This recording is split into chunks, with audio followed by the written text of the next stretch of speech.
Olá, sejam bem-vindos! Hoje a gente vai abrir o capô e espiar a mente de um arquiteto ou arquiteta de nuvem, para entender como as grandes decisões de tecnologia são tomadas na prática. A verdade é que com mais de 200 serviços disponíveis na AWS, a pergunta é: por onde começar? Para desvendar isso, vamos seguir um manual de jogadas, analisando alguns desafios bem clássicos de arquitetura, um por um. Beleza, vamos para a nossa primeira jogada. O foco aqui é um clássico: como lidar com a demanda das aplicações. O objetivo é ser eficiente e, claro, gastar o mínimo possível. Imagina só esse cenário. Existe um processo super crítico que leva 7 horas para rodar. E, de repente, a demanda explode. O detalhe mais importante é, ele não pode parar no meio, de jeito nenhum. E aí, como equilibrar o custo com essa necessidade de terminar o trabalho, acontecer o que acontecer? A frase de ouro aqui é: não pode ser interrompido. Sabe, isso define tudo.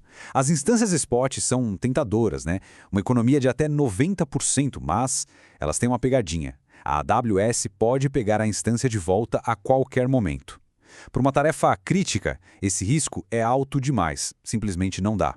Então a escolha óbvia é ir na segurança das instâncias on-demand.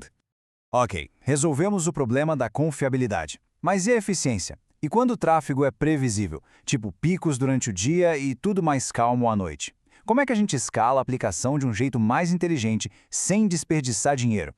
É aí que a mágica acontece com o chamado dimensionamento preditivo, ou Predictive Scaling. Ele basicamente usa Machine Learning para adivinhar a demanda antes dela chegar. Ou seja, em vez de o sistema reagir correndo quando o pico de acessos vem, ele já se preparou antes. O resultado? Ninguém fica esperando a página carregar e não tem servidor parado gastando dinheiro à toa. É a jogada de mestre para se antecipar. Agora vamos para a segunda jogada, que é totalmente sobre dados, e aqui temos dois problemas que são o oposto um do outro. De um lado, como guardar dados para sempre, pagando o mínimo possível, e do outro, como acessar esses dados numa velocidade absurda, quase instantânea. O primeiro desafio de dados é esse aqui, olha só. Temos arquivos que são muito acessados durante o mês. Depois disso, eles precisam ser guardados para sempre, mas pelo menor custo que existir. Bom, tem uma regrinha básica no mundo AWS que ajuda muito. Se a palavra-chave é o mais barato possível para guardar algo, a resposta quase sempre vai ser Glacier. O que se faz é criar uma regra automática para, depois daquele primeiro mês, mover os dados para o S3 Glacier Deep Archive. É a solução com o menor custo de todas. A gente abre mão da velocidade de acesso, claro, pode levar horas para pegar o arquivo de volta, mas para arquivamento é a escolha perfeita. Certo. Agora vamos virar a chave para o extremo oposto. E se, em vez de guardar algo barato e lento, a gente precisar de velocidade, mas muita velocidade? Pensa num site de e-commerce gigante, onde cada milissegundo de espera pode significar uma venda perdida. A meta de tempo de resposta é essa aí, menos de 1 milissegundo. Para um banco de dados comum, que precisa ler a informação de um disco, entregar essa velocidade o tempo todo, principalmente com muita gente acessando, é, para ser sincero, quase impossível.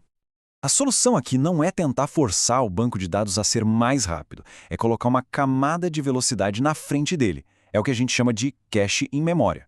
Um serviço como o Elasticache guarda os dados mais pedidos direto na memória RAM, que é infinitamente mais rápida que um disco. Para chegar numa latência abaixo de 1 milissegundo, cache não é uma opção, é a ferramenta certa para o trabalho. Chegamos na nossa última jogada, e ela trata de uma dor muito comum de quem está crescendo na nuvem. Como é que a gente conecta todos os nossos ambientes sem criar uma bagunça completa? Geralmente a gente começa conectando uma VPC, que é tipo a sua rede privada lá na nuvem, na outra.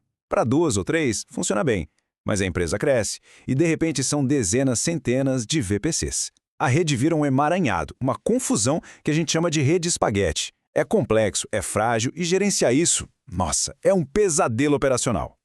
A solução inteligente é parar de conectar ponto a ponto e centralizar tudo. É para isso que serve o AWS Transit Gateway. Pensa nele como um grande roteador central na nuvem, um hub.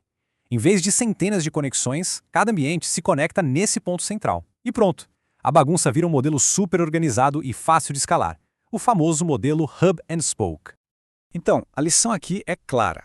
Quando a rede começa a ficar grande e complexa, a solução que todo arquiteto experiente vai buscar é o Transit Gateway. É o caminho certo.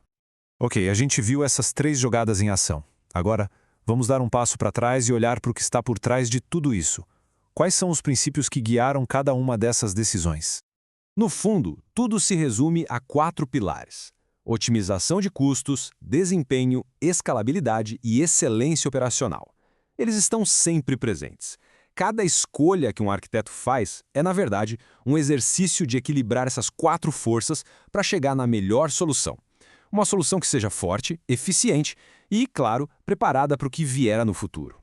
E essa é a verdadeira essência de pensar como arquiteto. Não é só sobre conhecer uma lista de serviços, é sobre entender essas trocas, esses trade-offs e saber aplicar o princípio certo para cada desafio. Fica a reflexão: qual desses pilares costuma pesar mais nos projetos que a gente vê por aí? A análise começa agora.